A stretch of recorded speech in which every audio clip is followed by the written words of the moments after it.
Why are the playoffs better at Boston Pizza? Because we've optimized our sports bar experience by studying in-depth analytics, starting with our new BP winged ribs, currently leading all apps in wings above replacement, and deep-fried pickle wedges, an early favorite for the unanimous #1 overall pickle. And of course, the advanced stats darling and leader in pints per game, the new Beer Mosa. Catch the playoffs at Boston Pizza, powered by Fanalytics. Welcome into Daily Faceoff Live, your go-to source for everything hockey. Live every weekday at noon Eastern.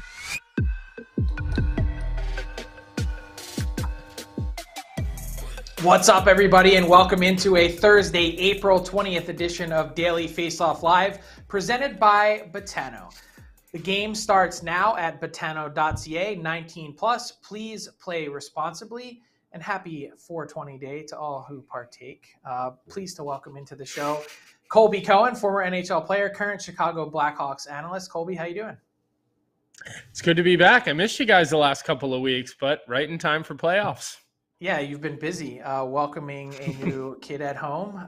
So congratulations to you and your family on the birth of Sloan. And you're in now for the best time of year, the Stanley Cup playoffs. It's also the best time of year to second guess. So let's start and throw 2 minutes and 30 seconds up on the clock with the Minnesota Wild and their decision to turn to goaltender Marc-Andre Fleury for Game 2 after Philip Gustafsson was lights out, delivering a Game 1 victory in overtime, stopping 40-plus consecutive shots at one point for a guy that's been unbelievable for the entirety of this season. To turn to Fleury for Game 2, what'd you make of the decision? I was kind of cringing as soon as I saw it, knowing that if they lost, that they would be criticized, let alone giving up 7. Well, I think, Frank, it actually, to me, made a little bit of sense. And I know that's probably different than what a lot of people are talking about. But when you've got Marc-Andre Fleury, you're going into the second game on the road. It's a game you're probably not going to win. You've got a veteran who might be able to come in there and stand on his head and steal a game. And look, the game goes a couple of overtimes in Game 1. Gustafsson is not an experienced playoff goaltender. So I actually thought the decision from Dean Evason was kind of to shield and protect Gustafsson from that type of outcome, because at the end of the day, the Stars can score goals. They're going to get on the power play. They've got guys that can hurt you in Robertson and Sagan and so on and so forth. So I actually didn't mind the move, because at the end of the day, most likely you're not winning that game on the road. You're not going up 2-0 against Dallas. So if anything, I thought they spared Gustafsson the opportunity to come in there and face a little bit too much fire. Well, you knew they'd also be fired up not playing without Joe Pavelski either. My flip side and counter argument to that would be, well, what if Gustafsson plays and he's lights out again and you're able to take that 2-0 advantage home? That'd be pretty unbelievable. But I'm with you in the sense that I think this idea, Colby, of playing one goalie for the entire 2-month run is foolish. If you would say at any point in the year that one guy is going to play all 2 months consecutively, let alone when you get to the playoffs, the games are more stressful, they're more strenuous. You mentioned the double OT and all the different things that go into it. I think playing in a tandem in the playoffs is the way of the future. There's exceptions to every rule. Andrei Vasilevsky playing every single second of 3 consecutive Stanley Cup final runs for the Tampa Bay Lightning. That's not going to happen all that often, whether it's injury or anything else. I think you need to rotate. My question is, did it need to be right off the hop? I think someone's going to do it. The Wild step out on the ledge, and they kind of end up paying the price in game 2. Yeah, no, Frank, I think those are all pretty valuable and reasonable things to say. But I just go back to the fact that it's a new goaltender. There is a mental fatigue that comes with playing in the playoffs. There's just so much more intensity on the line. So I think letting Gustafsson watch that game does nothing but good things for this team long term. Yeah, and the Minnesota Wild already accomplished what they needed to, getting that split, heading back to the Twin Cities. Let's talk about the Carolina Hurricanes, who took a 2-0 edge over the New York Islanders. A little bit of controversy in overtime, of course, an apparent missed call, but some nice work by Mike Rupp on the NHL Network, who pointed out, as you take a peek at the video here, that perhaps this wasn't a missed call. Yeah, look, I think Mike Rupp does a nice job of digging in on things. I think he's one of the better analysts that we have, especially on the NHL Network. And you watch Mayfield stick as Martinook is turning. He kind of forces his stick up in the air. And as this zooms in, that little pop that Mayfield has with his hands, he gives him sort of a quick stick check, okay, towards the top of Martinook's hand, which would be kind of the stronger area of where you're holding your stick. And in my opinion, this is what forces Martinook's stick up into the face. So, look, you could make the argument, Frank, that Martinook needs to know where his stick is, but I would tell you from, being in situations like that in my career, when you're turning like that and you're bringing your stick sort of parallel to the ice, maybe around your waist, when a guy gives you that quick little shot, your stick's going to go up. You can see right here even, the linesman is blocking the official, but Martinook's stick is turned over. If this is this in his hand, I mean, it would have been nearly impossible for him to control his stick the way Mayfield popped his stick up. So yes, at first glance, Islanders fans were pissed. I think people on Twitter were exploding, but I think the officials actually got this call right. I really, truly do. So give Mike Rupp credit for kind of going out on a limb and doing this video, but I wholeheartedly agree with it. Yeah, after watching it, I agree with the assessment and your point as well that it would have been almost impossible to control. But now consider the overall series perspective. The Canes do a nice job of coming back against the Islanders. They got a really timely goal from Jacob Slavin, the old bank job off of Ilya Sorokin's dome from beneath the goal line to tie the game and send it to OT.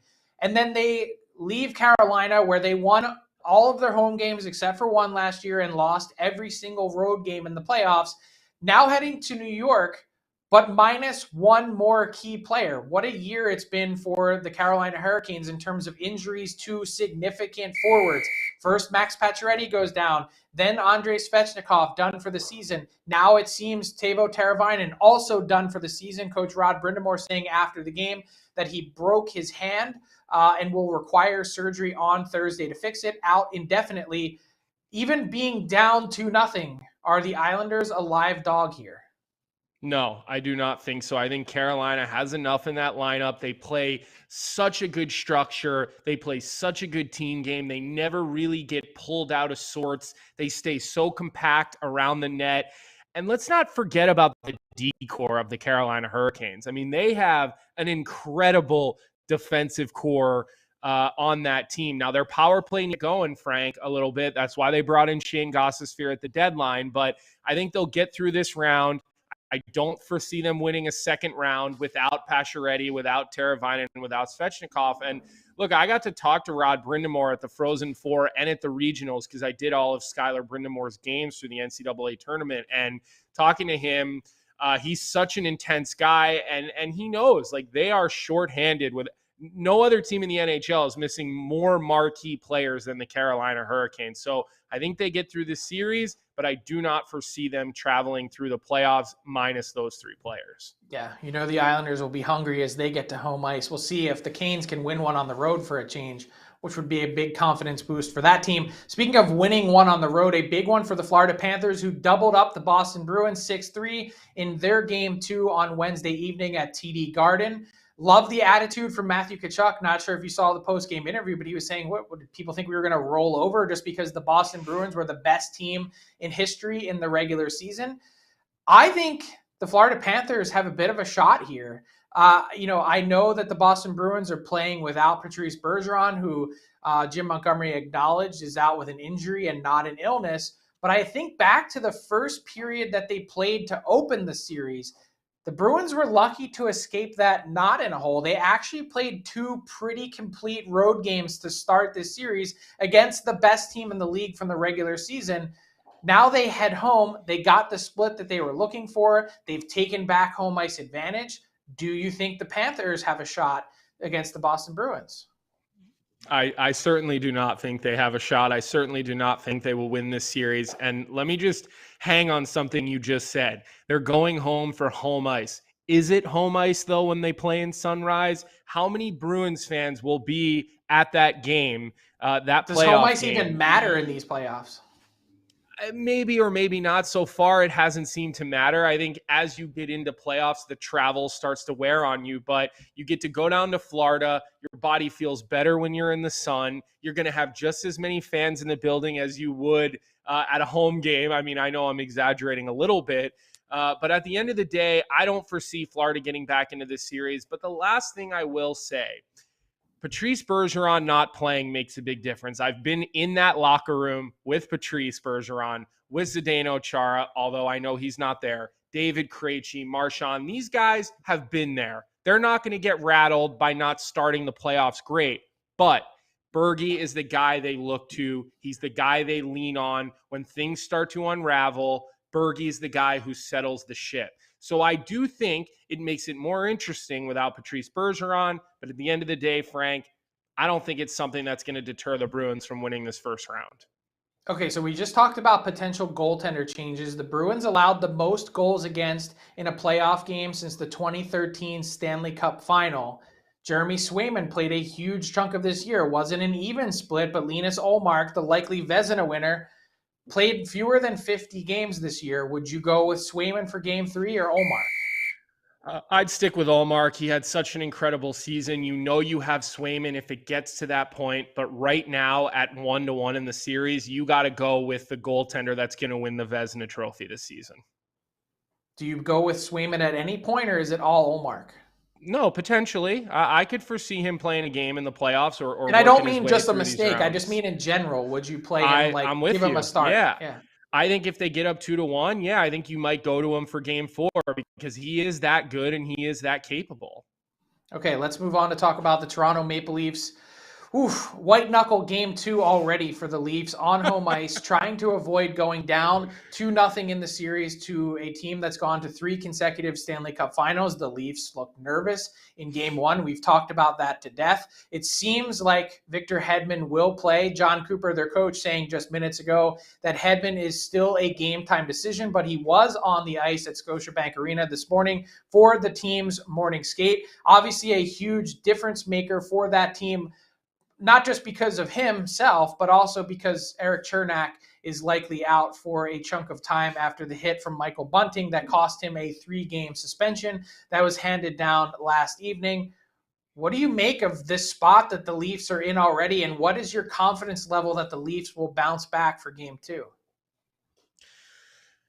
Yeah, this is probably the toughest one, Frank. I think on all the other topics, I've pretty unequivocally had a feeling one way or the other. This one's difficult because you saw the way Tampa came out. Tampa's got a healthy Braden Point, who's a 50-goal scorer in the NHL this season. Let's remember last playoffs, Braden Point, not very healthy. And he's such an X factor now. I do think Toronto will rebound. I do not foresee Tampa running through this series, but the one thing that I will continue to come back to in this playoff series and for the Toronto Maple Leafs is goaltending. Goaltending has to be there to win games in the playoffs. Scoring is up. It's been up all season. We saw 6 and 7-3 the other night. We saw the Bruins and the Panthers, a bunch of goals hitting the overs. So right now, goaltending is important. Who are you taking in goal in that series? I'll ask you that question. I'm taking Vasilevsky. I don't think it's that close. It's not even close. And if Hedman and Cernak are playing, I don't think the defense question is close either. By the way, regardless of whether Hedman or Cernak play tonight, the Tampa Bay Lightning would still have the best defenseman on the ice in Mikhail Sergachev on either team. So to me, a significant edge there. Yeah, I think Mikhail Sergachev is a better defenseman than Morgan Riley every day of the week and twice on Sunday. But I'm just not – I don't know what to make of the Leafs' psyche. I think there were so many things out of whack. They looked nervous and on their heels to start. Then you saw the sort of lack of composure that they had in terms of penalties, and Sheldon Keefe's head was exploding on the bench.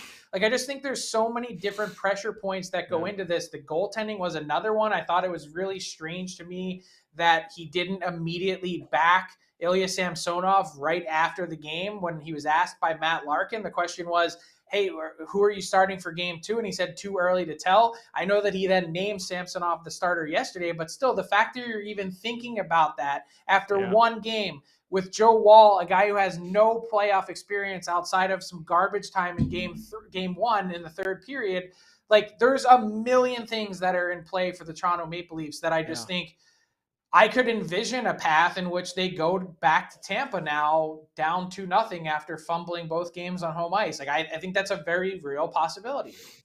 But I do think guys like Austin Matthews, guys like Mitch Marner, I think those guys are chomping at the bit. And I think that younger generation of player, I believe that those guys carry this fine line between confidence and arrogance, which I think you need to have. And so I think Austin Matthews, I think Mitch Marner, I think Ryan O'Reilly, who is a total battler and a leader, I think they come out and have a big game too. I think Jake McCabe played his first ever playoff game in his entire career. You could see he was a little overzealous. That big hit that he had that, people thought maybe was it. So I just think the Leafs can settle down a little bit more tonight. And I do think that they're going to get this one tonight.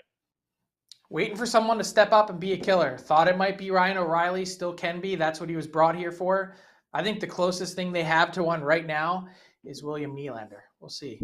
So much on the line for the Toronto Maple Leafs. It is a appointment television, get your popcorn ready game 2 for the Leafs as they host the Bolts. Tonight, let's get to this week's edition of the Number Crunch with our guy Cam Charron.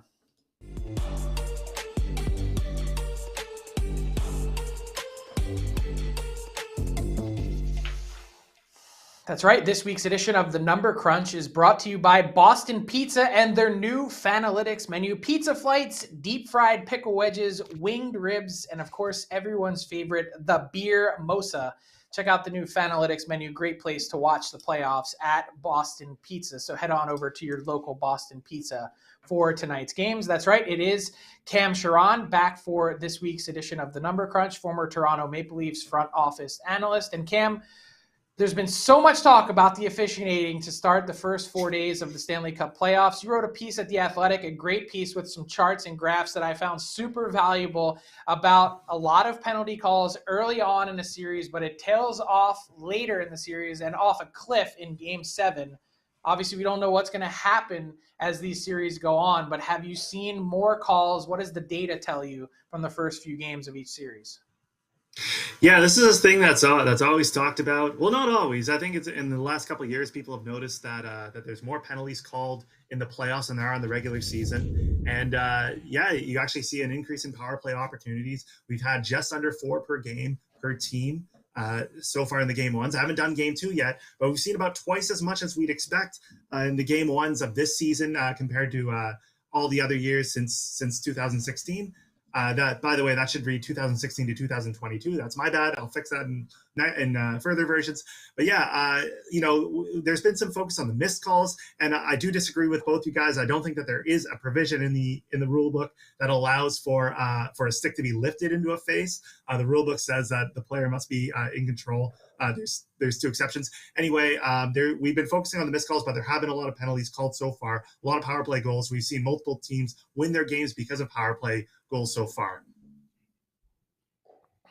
Well, Cam, spoken like a true front office member, pushing back on us saying that it shouldn't have been a call. So let me ask you this then. Based on what you wrote, based on what you're talking about, are you telling me special teams matters more early in a playoff series than it does later? Or I'm a little confused by that. Yeah, so I thought just by looking at all this that the special teams battle would matter a lot less later on in the series. So I looked it up this morning to find out, and I was actually shocked to see that the winning team has basically an identical That's not basically. They have an identical net special teams percentage. That's power play goals minus shorthanded goals against, divided by power play opportunities, and reversed for the penalty kill percentage. But it's identical, 111.3% in games 1 through 4, and 111.3% in games 5 through 7, as well as game 7. So that's for the winning team. The winning team is usually going to be the one that wins the special teams battle. And even though there's less penalties called later on in the series, we do see that the special teams still allows a team to get a key goal or two that can really affect the course of a game. And as the series as the games are later on in the series, that extra goal can really swing the series. So teams that have struggled on the special teams so far this playoffs, you don't get a reprieve. You got to be better in that. You got to fix everything. Cam, one team that really struggled with special teams, I know it's just one game, but it was the New Jersey Devils. They had a really wobbly 10 minutes against the New York Rangers. Was that their issue in game one? And how do you feel about their overall prospects in this series against the Rangers? Because just like the Leafs and some other teams, they're staring down a pretty tough start if they go down 0-2, then heading to Madison Square Garden. Yeah, the thing that I just rewatched that game this morning, and the thing that really struck me was how well New York played on the power play. So they spent 56% of the time that they had at 5-on-4 in the offensive zone and set up in an organized formation. Comparatively, the Devils were just 27% of the time. This graph doesn't apply to what I'm talking about just now. Sorry. But the Devils failed to get set up after 2 of their 3 won faceoffs in the offensive zone. Their entries were bad. New York's were really good. And that made a big difference. That forced New Jersey to really have to try and win the game at 5-on-5. And they played very, very well 5-on-5, particularly in the second period. They just took it to the Rangers. The Rangers played that entire period basically on their heels. And now we get into the zone entries. We see that New Jersey really controlled the flow of the play at 5-on-5. They had 43 controlled zone entries to the Rangers 23. They're the 2 best players in the game, and Jack Hughes, who had 11 on his own, and Nico Hischier, who had 6. These were the best 2 players on the ice by far. They were setting up scoring chances. The scoring chances at 5-on-5 were 18-8 for the Devils. So I'd be shocked if the Devils didn't make a good pushback into this series. With the Rangers having to spend so much time on their heels, they had to block a lot of shots. The Devils played at a much higher pace, and the Rangers just couldn't get the puck in the neutral zone. The reason for this is because the Rangers couldn't get the puck out of the defensive zone. If you look at their zone exits, particularly their forwards had to dump the puck out an awful lot. Here it is here. We see that the Rangers forwards had 42 dump outs. So that's some very good pinch work done by the Devils defenders.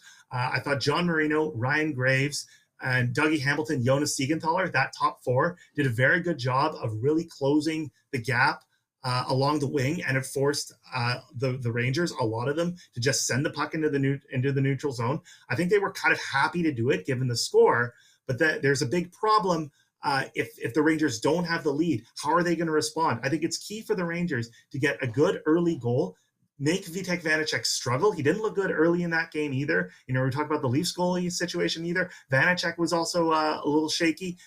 And if they don't get that early goal, if the Devils are doing this with the game tied or with the lead, then I don't know how the Rangers are going to be able to create that offense. So this is going to be something good to look at. If the Rangers aren't playing with the lead, how is it going to look? I thought the Devils did a very good job handling it when trailing.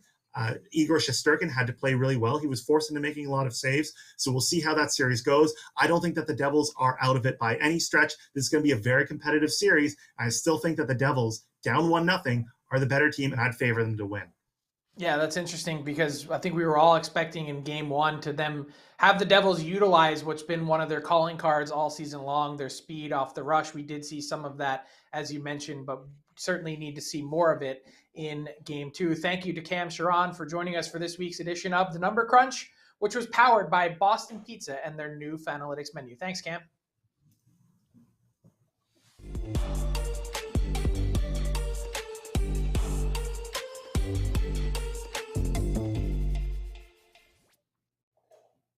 All right, Colby, time for our hashtag AskDFO inbox question of the day. And when you look at the 4 games on tonight's slate, Colby, and all 4 teams potentially facing going down on the road 0-2, which is crazy to think about since all 4 lost their home games on Tuesday night, which team needs a win the most? So I'm going to go against just about everything Cam just talked about, and I'm going to say the Devils because, again, I don't dive into the analytics. I don't necessarily look at the numbers or understand numbers like Cam does, but at the end of the day, a couple of things that I wrote down that really stick out to me. you've got a number of first-year playoff players in Hughes, Bratt, Heischer. These are guys who you count on to carry your team, have zero playoff experience. So they go down 0-2, go into Madison Square Garden against Igor Shesterkin, who I give them the total edge in the series in goal. And I think that becomes very, very problematic. And I do not know if those players even know what it takes or how to dig deep to win those playoff series. You look at guys who are older than you look at guys who you can lean on, and I'm just not sure they necessarily have that in their dressing room. Now, next season, the season after, that's a totally different story, but I think this year, if they go down 0-2 compared to Colorado or Vegas, they are going to be in big trouble. Vegas has guys like that they can lean on, like Pietrangelo, who's won a cup. Mark Stone's a great gritty leader. Colorado coming off of a Stanley Cup, plenty of guys in that locker room that can take over a game and just push through a series. So at the end of the day, I think the biggest and must win tonight comes from the New Jersey Devils. Yeah, couldn't agree with you more. I also think the Leafs, for all the reasons we just pointed out, desperately need a win. They need to feel good about something. And if they are shaky and look scared again, I think there's a real chance for the Tampa Bay Lightning to make this a short series. And you know that that's a team that has no problem putting a skate to the throat of an opponent, which is certainly something that you need at this time of year. The Lightning are going to want to get as much rest as possible, if that is indeed possible. So a couple of really intriguing games tonight. Let's get to Tyler Remchuk in our Betano.ca daily bet segment. Tyler, what do you got? Big night last night. Yeah, sweep for me with 2 plus money parlays in there. So a good night of betting on Wednesday. Look to roll that into a little bit more money tonight, courtesy of our friends at Betano.ca. The game starts now with Betano. Let's start with that Seattle-Colorado matchup where I like the Avs to bounce back in a big way in this hockey game. How about this? Their last 3 losses in the regular season, they not only followed them up with wins, they followed them up with puck line covers. And I like them at plus 118 on home ice to cover the puck line in game 2 against the Seattle Kraken. That plus 118 payout is beautiful, Frank. I absolutely love it. And also a shot prop for this evening, Timo Meier over 3.5. Now, if you look at his game logs, you're going to go, hey, he's missed this in 5 of his last 6 games. Why are you betting on it? But his minutes have kind of been down. He only played 16 minutes in the series opener against the New York Rangers, and now he's getting elevated to that top line with Jack Hughes. He still had 3 shots in just 16 minutes in the opener as well. I think Meier up on that top line because his minutes get close to 20, and I think he'll get at least 4 shots on goal. So almost an even money payout on Timo Meier over 3.5, taking that, and the Avs on the puck line, Frank. Love to see it, Tyler. Great work as usual, and you're off to a pretty good start in these Stanley Cup playoffs. Your finger right on the pulse. Colby, that brings us to garbage time, and I'll take this one. NHL Commissioner Gary Bettman had an interview with NPR Radio on Wednesday that was posted. And after sidestepping the question for a number of years, deflecting on the question, anytime he'd asked, he basically said that it was the inappropriate time to be asked the question at varying events. And this time around, he was again asked about hockey's potential link to CTE, chronic traumatic encephalopathy, which has been diagnosed in numerous retired players who have donated their brains to science. He again denied the link between the two, and his statement was pretty clear. He told the interview that they were going off on a tangent, and he said, "We listened to the medical opinions on CTE, and I don't believe there has been any documented study that suggests the elements of our game result in CTE. There have been isolated cases of players who have played the game that have had CTE, but it doesn't mean it necessarily came from playing in the NHL." And that part may be true, but I think the study and medical advice and science seems to suggest a very strong, if not indisputable, link between repeated head trauma and playing hockey and CTE. I understand as an attorney why he would need to continue to deny, but after other leagues, specifically including the NFL, have come out and acknowledged that there is a clear link, I think it's time for the NHL to do so as well. We're way beyond the point, especially after a very definitive study last year. 14 different doctors in 5 different countries, release a study that proves a definitive link between repeated head trauma and CTE. I know our eyes continue to glaze over when we reach topics like this, but it's another one that needs to be talked about. and needs to be presented. And Colby, I don't know how you feel, but especially me having a son who plays hockey, I want to know all the details. There's a reason why flag football has grown in a huge way in the United States. Lots of parents are concerned about concussions and potential impacts. Colby, that'll do it for today's. Go ahead. It's an interesting, as I'm sitting here listening to you talk, I'm thinking about a press conference that I saw yesterday that was from Tua Tagovailoa, and I think everybody in the sports world has kind of seen what he's gone through with concussions this year, playing in the NFL and deciding that he's going to come back and continue to play. I would urge people to go watch that press conference. Look it up on your Twitter account. Just search his name. I'm sure it's all over the internet. It's a guy who's kind of firsthand living this. I personally never had a concussion playing hockey. I've seen guys who have, so it's just a difficult situation or a topic for me to really truly weigh in on with any type of personal, information or opinions. Yeah, I just think we know now more than we ever have. It's important to keep the dialogue going. That'll do it for today's edition of Daily Faceoff Live. Keep it locked on dailyfaceoff.com for all the latest news, insight, and analysis throughout the Stanley Cup playoffs. We'll be back 12 noon Eastern on Friday. You know where to find us. Until then, have a great day and enjoy the games, everyone. Thanks for tuning in to Daily Faceoff Live. Make sure you hit the subscribe button to never miss an episode.